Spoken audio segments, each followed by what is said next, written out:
This is Aldous Huxley, a man haunted by a vision of hell on earth.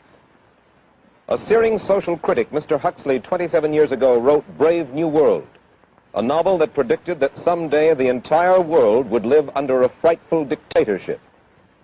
Today, Mr. Huxley says that his fictional world of horror is probably just around the corner for all of us. We'll find out why in a moment. The Mike Wallace Interview, presented by the American Broadcasting Company in association with the Fund for the Republic, brings you a special television series discussing the problems of survival and freedom in America. Good evening. I'm Mike Wallace. Tonight's guest, Aldous Huxley, is a man of letters, as disturbing as he is distinguished. Born in England, now a resident of California, Mr. Huxley has written some of the most electric novels in social criticism of this century. He's just finished a series of essays called Enemies of Freedom, in which he outlines and defines some of the threats to our freedom in the United States. And Mr. Huxley, right off the bat, let me ask you this. As you see it, who and what are the enemies of freedom here in the United States? Well, I don't think you can say who in the United States. I don't think there are any sinister persons deliberately trying to rob people of their freedom. But I do think, first of all, that there are a number of impersonal forces which are pushing in the direction of less and less freedom. And I also think that there are a number of technological devices which anybody who wishes to use can use to accelerate this process of going away from freedom, of imposing control. Well, what are these forces and these devices, Mr. Huxley? I should say that there are two main impersonal forces. The first of them is not exceedingly important in the United States at the present time, though very important in other countries. This is the force which in general terms can be called overpopulation, the mounting pressure of population pressing upon existing resources.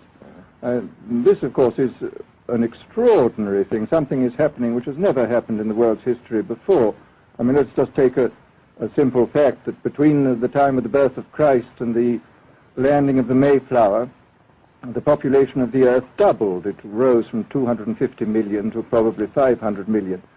Today, the population of the Earth is rising at such a rate that it will double in half a century. Well, why should overpopulation work to diminish our freedoms?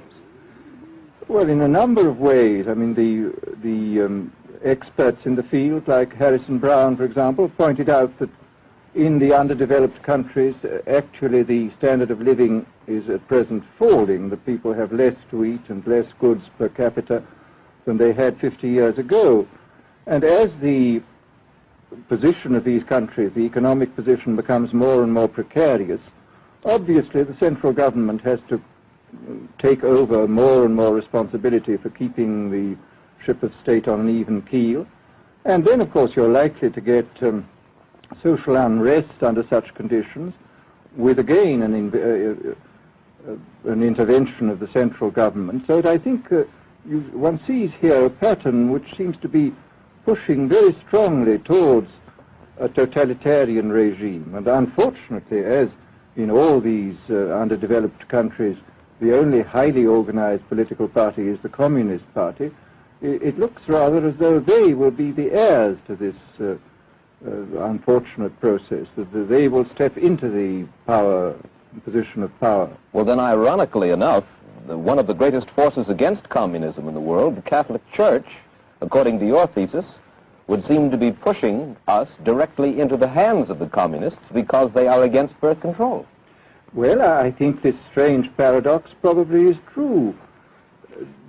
There is it's an extraordinary situation, actually. I mean, one has to look at it, of course, from a biological point of view. The whole essence of biological life on Earth is a question of balance, and what we have done is to practice death control in a most intensive manner without balancing this with the birth control at the other end. Consequently, the birth rates remain as high as they were, and death rates have fallen substantially. All right, then. So much for the time being, anyway, for overpopulation. Another force that is diminishing our freedoms. Well, another force which I think is very strongly operative in this country is the force of what may be called over-organization. As technology becomes more and more complicated, it becomes necessary to have more and more elaborate organizations, more hierarchical organizations. And incidentally, the advance of technology has been accompanied by an advance in the science of organization. It's now possible to make organizations on a larger scale than was ever possible before. And so that you have more and more people living their lives out as subordinates in these hierarchical systems controlled by bureaucracies, either the bureaucracies of big business or the bureaucracies of big government. Mm-hmm. Mm-hmm. Now, the devices that you were talking about, are there specific devices or methods of communication which diminish our freedoms in addition to overpopulation and over-organization? Well, there are certainly devices which can be used in this way. I mean, let us take, after all, a piece of very recent and very painful history is the propaganda used by Hitler, which was incredibly effective. I mean, what were Hitler's methods? Hitler used terror on the one kind, brute force on one hand, but he also used a very efficient form of propaganda, which he was using every modern device at that time. He didn't have TV, but he had the radio, which he used to the fullest extent, mm-hmm. and was able to impose his will on an immense mass of people. I mean, the Germans were a highly educated people. Well, we're aware of all this, but how do you equate Hitler's use of propaganda with the way that propaganda, if you will, is used, let us say, here in the United States? Are you suggesting that there is a parallel? Needless to say, it's not being used in this way now, but the point is, it seems to me, that there are methods at present available, methods superior in some respects to Hitler's method, which could be used in a bad situation. I mean, what I feel very strongly is that we mustn't be caught by surprise by our own advancing technology. This has happened again and again in history.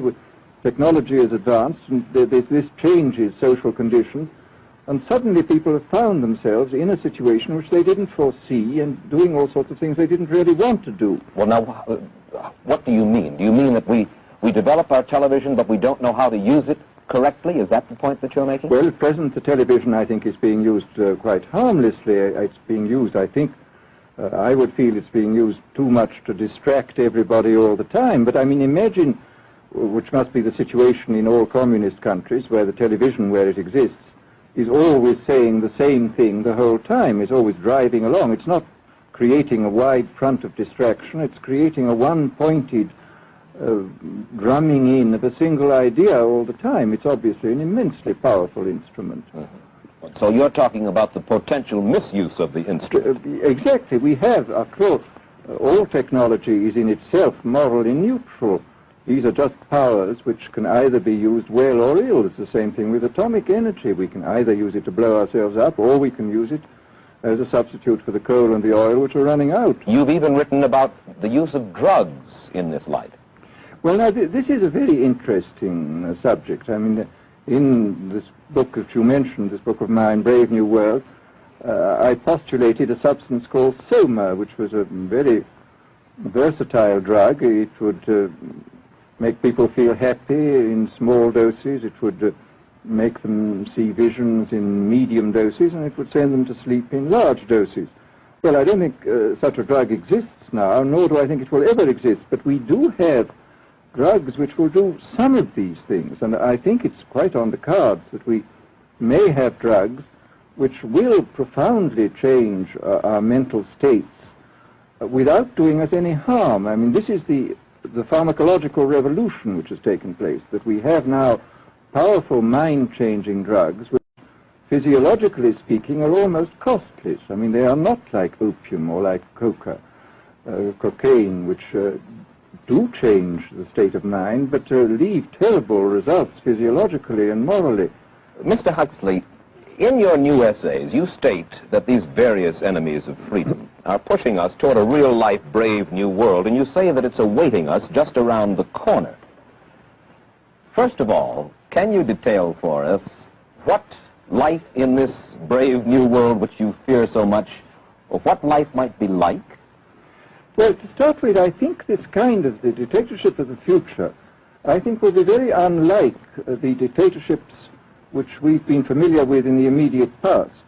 I mean, take another book prophesying the future, which was a very remarkable book, George Orwell's 1984. Well, this book was written at the height of the Stalinist regime and just after the Hitler regime. And there he foresaw a dictatorship using entirely the methods of terror, the methods of physical violence. Now, I think what is going to happen in the future is the dictators will find, as the old saying goes, that you can do everything with bayonets except sit on them. That if you want to preserve your power indefinitely, you have to get the consent of the ruled. And this they will do partly by drugs, as I foresaw in Brave New World, partly by these new techniques of propaganda.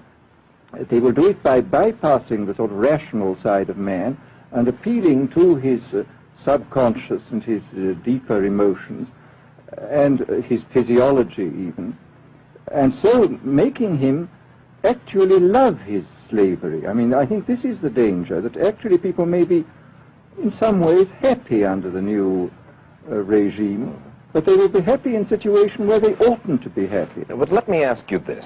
You're talking about a world that could take place within the confines of a totalitarian state. Let's become more immediate, more urgent about it. We believe, anyway, that we live in democracy here in the United States. Do you believe that this brave new world that you talk about could, let's say in the next quarter century, the next century, could come here to our shores?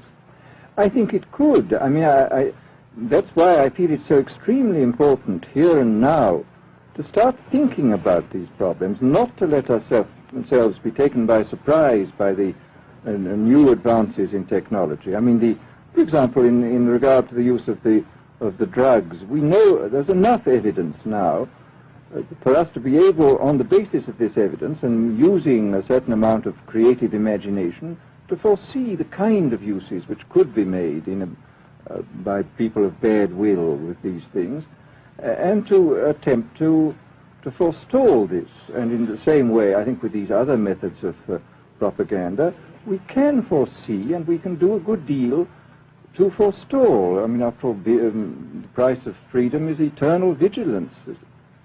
You write in Enemies of Freedom, you write specifically about the United States. You say this, writing about American political campaigns. You say, all that is needed is money and a candidate who can be coached to look sincere. Political principles and plans for specific action have come to lose most of their importance. The personality of the candidate, the way he is projected by the advertising experts, are the things that really matter.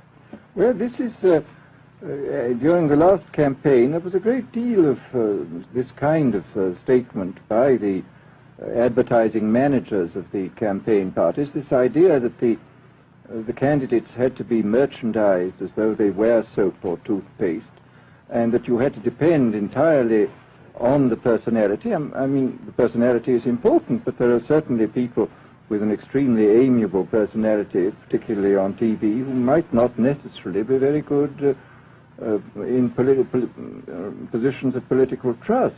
Well, do you feel that men like Eisenhower, Stevenson, Nixon, with knowledge of forethought, were trying to pull the wool over the eyes of the American public? No, but they were being advised by powerful advertising agencies who were making campaigns of a quite different kind from what had been made before. And I think we shall see probably all kinds of new devices coming into the picture. I mean, for example, this thing which got a good deal of publicity last autumn, subliminal projection. I mean, as it stands, this thing, I think, is of no menace to us at the moment. But I was talking the other day to one of the people who has done most experimental work in the psychological laboratory with this, who was saying precisely this, that it is not at the moment a danger, but once you've established a principle that something works, you can be absolutely sure that the technology of it is going to improve steadily. And his view of the subject was that, well, maybe they will use it to some extent in the 1960 campaign, but they will probably use it a good deal and much more effectively in the 1964 campaign, because this is the kind of rate at which technology advances. And we'll be persuaded to vote for a candidate that we do not know that we are being persuaded to vote for. Exactly. I mean, this is a rather alarming feature, that you're being persuaded below the level of choice and reason. In regard to advertising, which you mentioned just a little ago, in your writing, particularly in Enemies of Freedom, you attack Madison Avenue, which controls most of our television and radio advertising, newspaper advertising, and so forth. Why do you consistently attack the advertising agency? Well, no, I think that advertisement plays a very necessary role, but the danger, it seems to me, in a democracy is this. I mean, what does a democracy depend on? A democracy depends on the individual voter making an intelligent and rational choice for what he regards as his enlightened self-interest in any given circumstance. But what these people are doing, I mean, what both for their particular purposes, for selling goods, and the dictatorial propagandists are doing, is to try to bypass the rational side of man and to appeal directly to these unconscious forces below the surface, so that you are, in a way, making nonsense of the whole democratic procedure, which is based on conscious choice on rational grounds.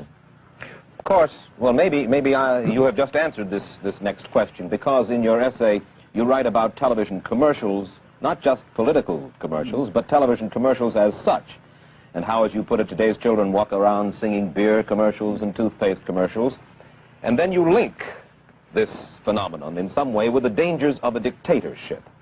Now, could you spell out the connection, or how do you feel that you have done so sufficiently? Well, I mean, here, this whole question of children, I think, is a terribly important one, because children are quite clearly much more suggestible than the average grown-up. And again, suppose that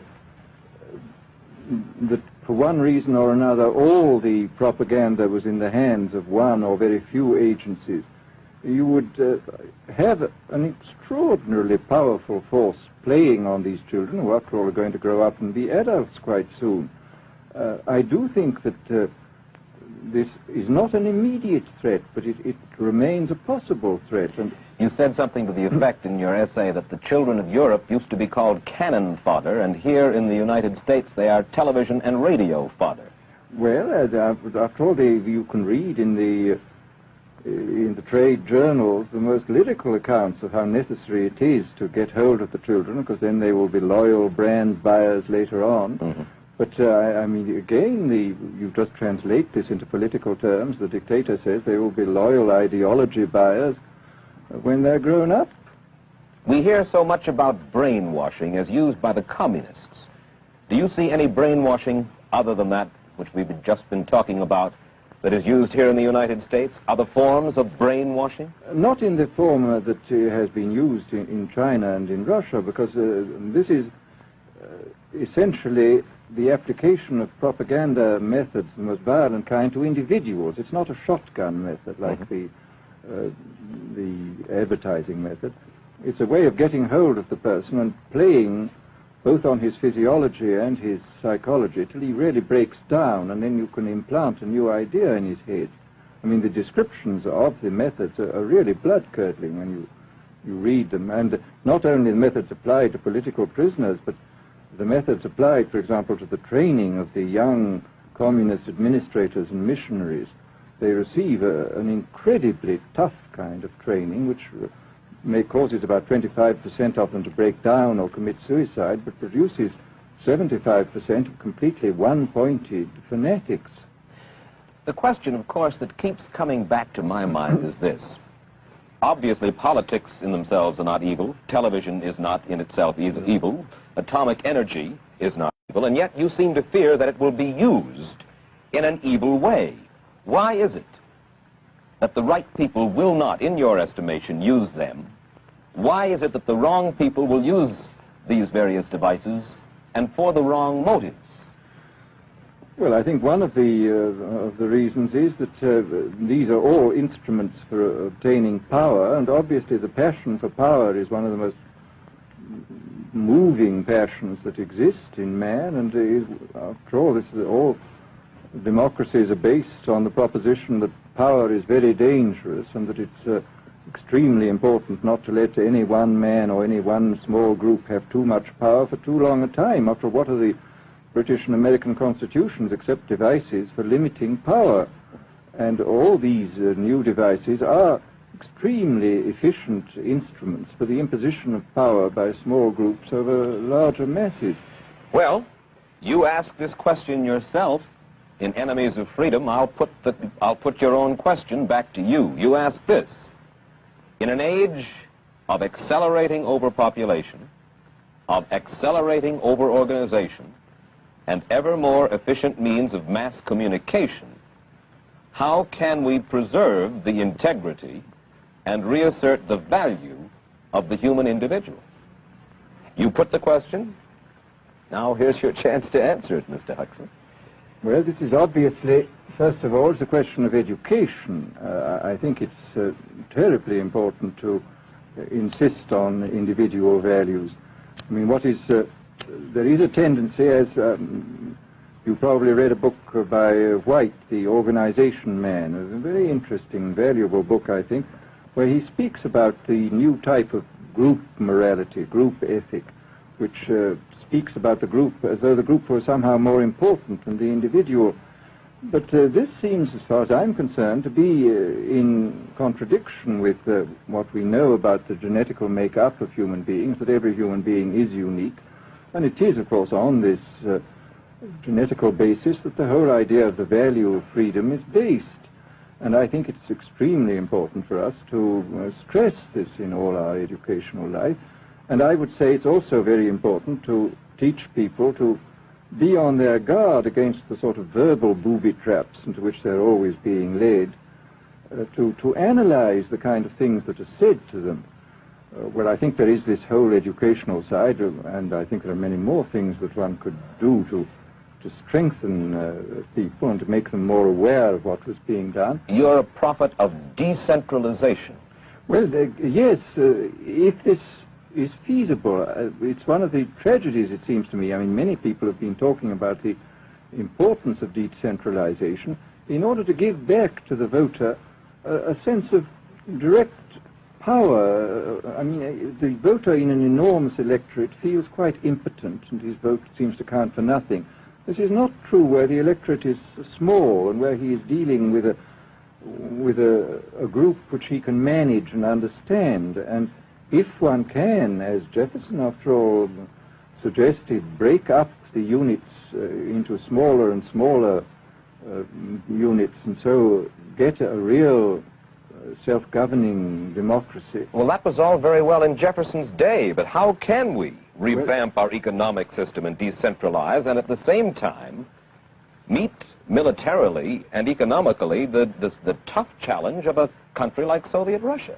Well, I think the answer to that is that there are, it seems to me that industrial production is of two kinds. I mean, there are some kinds of industrial production which obviously need the most tremendously high centralization, like the making of automobiles, for example.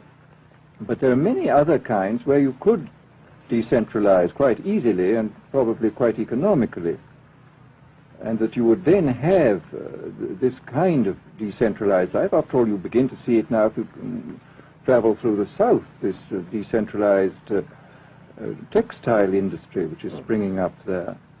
Mr. Huxley, let me ask you this, quite seriously.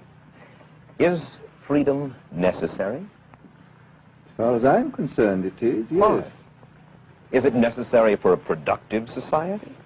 Yes, I should say it is. I mean, a genuinely productive society. I mean, I think you could produce plenty of goods without much freedom, but I think the whole sort of creative life of man is ultimately impossible without a considerable measure of individual freedom, that initiative, creation, all these things which we value, and I think value properly, are impossible without a large measure of freedom. Well, Mr. Huxley, take a look again at the country which is in the stance of our opponent anyway it would seem to be there, Soviet Russia.